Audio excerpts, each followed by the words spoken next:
Hazırlanması çox asan, çox dadlı cavalı salatının hazırlanmasını paylaşıram.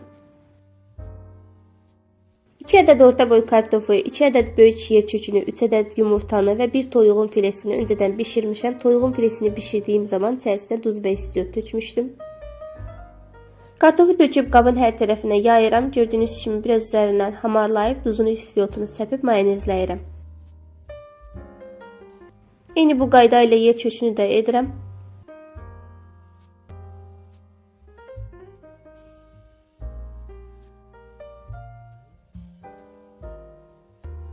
Toyuğun filesini bişirdiyim zaman içərisinə duz və istiot əlavə etdiyim üçün üzərindən səpməyəcəm.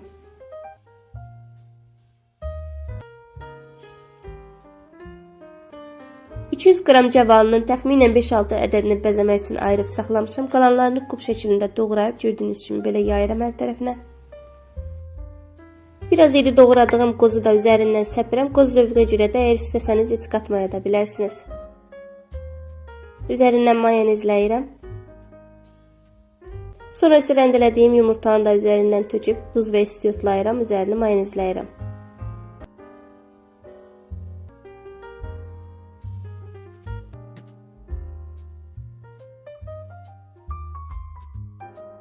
Üzerini yaxşı mayonezlədikdən sonra qalan qozları da üzərinə səpirəm və ayırmış olduğum cavallarla üzerini bəzəyirəm. Mən bu salatı bir gecə öncədən hazırlamışam. Soyuducuda bir gecə gözlətdikdən sonra səhərsi günü süfrəyə verdim.